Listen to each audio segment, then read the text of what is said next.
आज मु ख्रीष्टान हेबा पूर्वे आम परिवार एवं आम पूर्वपुरुष माने सेमानक समस्या कौन थिला एवं से माने कौन पूजा करुथिले एवं आम माने ख्रीष्टान हेबार कारण कौन से विषय मु कहबा चाहूची। चलंतु आमे वीडियो टू डेरी न करी स्टार्ट करिबा। समस्त को प्रेज द लॉर्ड। प्रभु जीशु ख्रीष्ट सुंदर समय सुंदर सहभागिता दे अछंती सेतिपाई पुनर्बार नूतन वीडियो नहीं आसी अछि। जेतेबेले आमे जीशु ख्रीष्ट को जानि नथिले सेतेबेले आमे पापरे बुड़ी थिलु एवं शैतान रो दास थिलु। शैतान आमान को जहा इच्छा से करी चालुथिला। आमान को परिवार रे दुख कष्ट एवं जंत्रणा आसुथिला एवं परस्पर मध्य रे विवाद परस्पर मध्य रे हिंसा एवं परस्पर मध्य अपमान देउथिला। या फल आमान को परिवार रे कोनसी सुख शांति नथिला। जेतेबेले आमे जीशु ख्रीष्ट को पाइले सेतेबेले आमान को जीवन रे शांति परिवार रे आनंद आसिला। हिंसा अपमान विवाद समस्त उभेगला। दुख कष्ट सबु आमान को जीवन रे आमान को परिवार रे ताहा चलीगला कारण आमे जीशु ख्रीष्ट को पाइले। मु आजी ख्रीष्टान हेबार कारण कौन ताहा आजी मु कहबाकू जीवी। पूर्वरे आमाने आउ आमान को परिवार बा आमान को पूर्वपुरुष माने कौन पूजा करुथिले एवं से मान को जीवन रे एवं कौन परिस्थिति थिला एवं समस्या थिला ताहा विषय मु कहबाकू चाहे। पूर्वे आम पूर्वपुरुष माने गच्छ पत्थर पर्वत पूजा करुथिले। ता सहित आड़बाई टाकराड़ी एवं कालिकिया ए माने हेले देवता माने जहाकी ट्राइबल भाषा रे एमानकर नाम अटे। एमानकर पूजा करिबा रो कारण हैला से माने विश्वास करुथिले कि जदि एमान को बलिदान दिया जाए ताहेले एमाने परिवार रे उत्तम फसल एवं उत्तम स्वास्थ्य आनी थांती। एति निमंते से माने एमान को बलि देउथिले कुकुड़ा गाई गोरु छेड़ी मेंढा ए समस्त से देवादेवी मान को बलि देउथिले। कारण जदि से माने बलि देले से माने परिवार बा ग्राम रे उत्तम फसल देउथिले एवं संपत्ति देउथिले एवं रोग रु से माने मुक्त करुथिले स्वास्थ्य उत्तम रहुथिला। जदि से माने से मान को बलि देउनथिले देबा बलि देबारे सक्षम जदि न होउथिला ताहेले से माने परिवार रे अस्वास्थ्य रोग समस्या उत्तम फसल हेउनथिला धन संपद हरण करुथिला। एपरी एई देवादेवी माने जो मान को पूर्वपुरुष माने पूजा करुथिले से माने परिवार समस्या आणुथिले। ता सहित पूर्वरे आमर पूर्वपुरुष माने दुईटी आत्मा से माने विश्वास करुथिले। गोटे हेला हितकर आत्मा अन्यटी अन्यर अपकारी आत्मा जहाको इंग्लिश रे बेनिवोलेंट स्पिरिट अन्यटी को मालेवोलेंट स्पिरिट बोली कहा जाए। ता सेमानक काम हेला बेनिवोलेंट स्पिरिट बा हितकारी आत्मार कार्य हेला परिवार रे उत्तम स्वास्थ्य आनिबा एवं उत्तम फसल आनिबा एवं धन संपत्ति आनिबा बेनिवोलेंट स्पिरिट रो कार्य थिला। एवं अन्यर मेनेवोलेंट जोटा कि अन्यर अपकारी आत्मा से सदा सर्वदा परिवार बा ग्राम रे अहितकर बा स्वास्थ्य रे खराब एवं उत्तम फसल से देउनथिला एवं जदि संपत्ति थाए ताहा से अपहरण करुथिला। एपरी से आत्मा गुड़ी को करुथिले कारण आम पूर्वपुरुष माने जदि सेमान को बलि देउनथिले देबार अक्षम हेले से माने एपरी समस्या परिवार एवं ग्राम रे आणुथिले।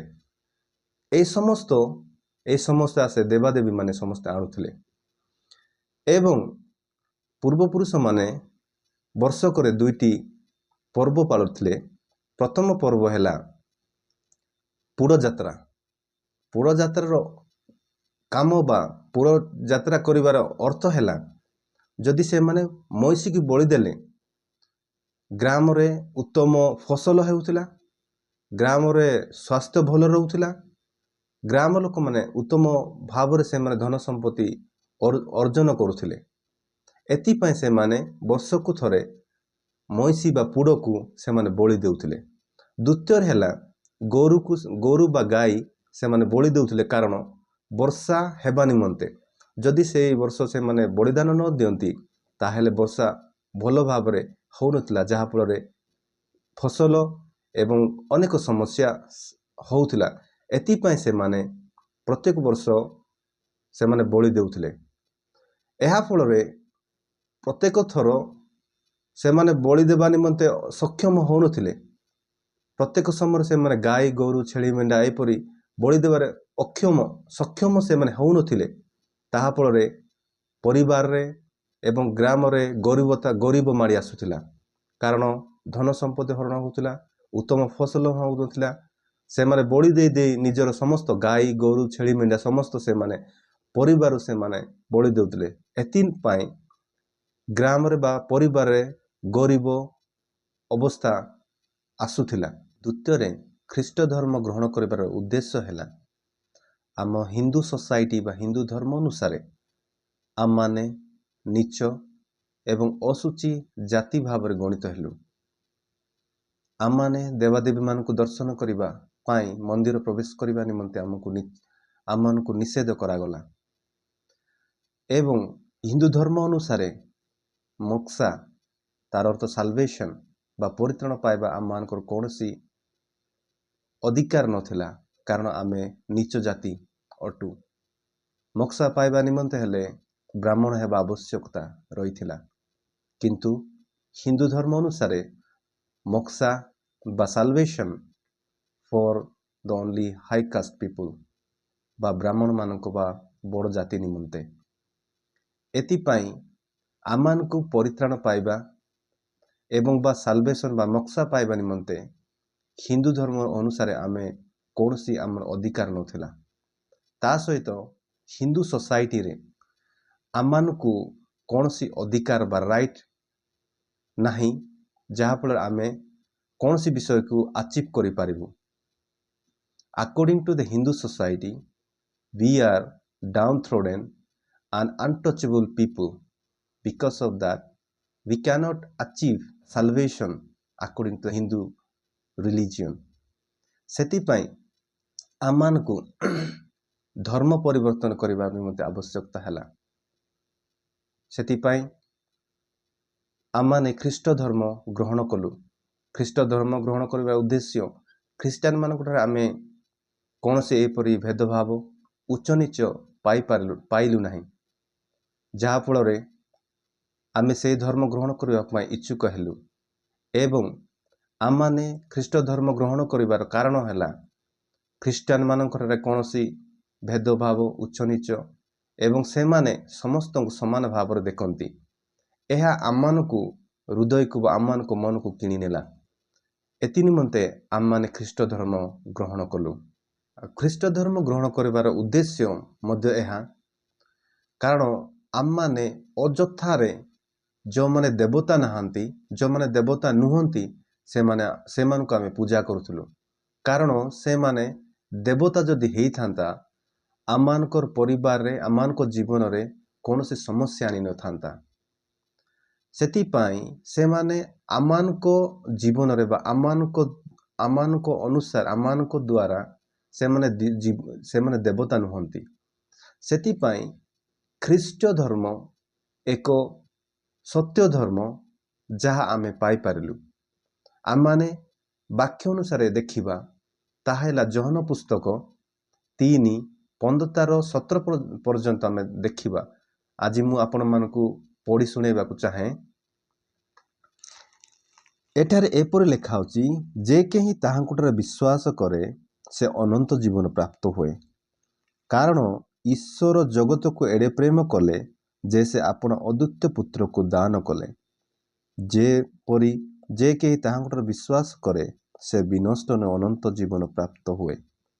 ଯେଣୁ ଜଗତର ବିଚାର କରିବା ନିମନ୍ତେ ଈଶ୍ୱର ଆପଣା ପୁତ୍ରକୁ ଜଗତକୁ ପ୍ରେରଣ କରି ଜଗତ ଯେପରି ତାହାଙ୍କ ଦ୍ୱାରା ପରିତ୍ରାଣ ପ୍ରାପ୍ତ ହୁଏ ଏଥିପାଇଁ ତାହାଙ୍କୁ ପ୍ରେରଣ କଲେ। କାରଣ ଯୀଶୁଖ୍ରୀଷ୍ଟ ଏ ଜଗତକୁ ଆସିଲେ।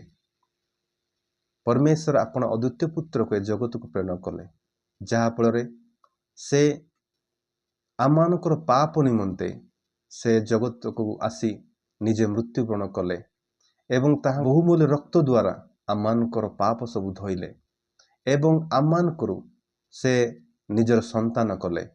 ଆମମାନଙ୍କ ପରିବାରରେ ଆମମାନଙ୍କ ଜୀବନରେ ସେ ଶାନ୍ତି ଆଣିଲେ, ପ୍ରେମ ଆଣିଲେ ଏବଂ ପରସ୍ପର ମଧ୍ୟରେ ସହନଶୀଳତା, ପରସ୍ପର ମଧ୍ୟରେ ପ୍ରେମ ସବୁ ବିଷୟ ସେ ଆଣିଲେ।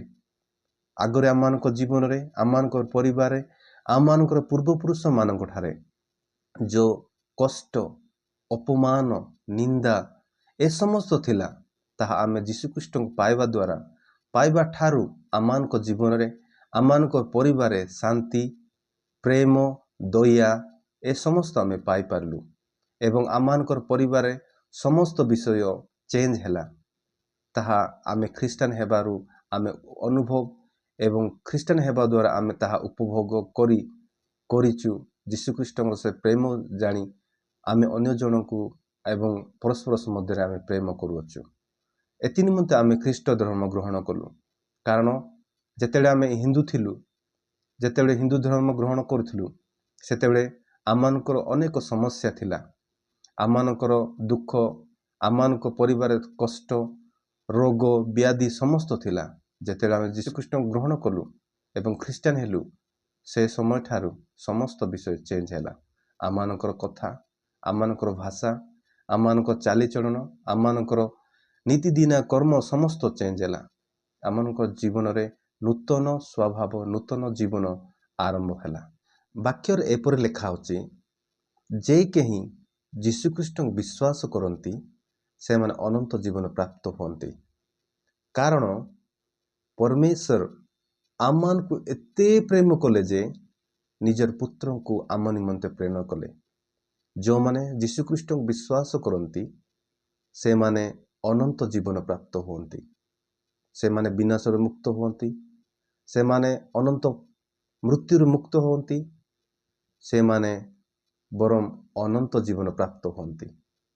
ଏଥି ନିମନ୍ତେ ଆମମାନେ ବା ଆମ ପରିବାର ଯୀଶୁଖ୍ରୀଷ୍ଟଙ୍କୁ ଗ୍ରହଣ କରି ଆମେ ଅନନ୍ତ ଜୀବନ ପ୍ରାପ୍ତ ହେଉଛେ।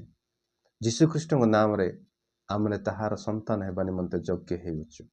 ଆସନ୍ତୁ ଆମମାନେ ଅଳ୍ପ ପ୍ରାର୍ଥନା କରିବା। ପ୍ରିୟ ପିତା, ତୁମକୁ ଧନ୍ୟବାଦ ଦେଉଛୁ। ଧନ୍ୟବାଦ ଦେଉଛି ପ୍ରଭୁ, ତୁମରି ସନ୍ତାନ ହେବା ନିମନ୍ତେ, ତୁମର ନାମକୁ ଗ୍ରହଣ କରିବା ନିମନ୍ତେ ଆମମାନଙ୍କୁ ଜ୍ଞାନ ଦେଲ ଏବଂ ଆମମାନଙ୍କୁ ନିଜର ସନ୍ତାନ କଲ। ଏତେ ଧନ୍ୟବାଦ ଦେଉଛୁ।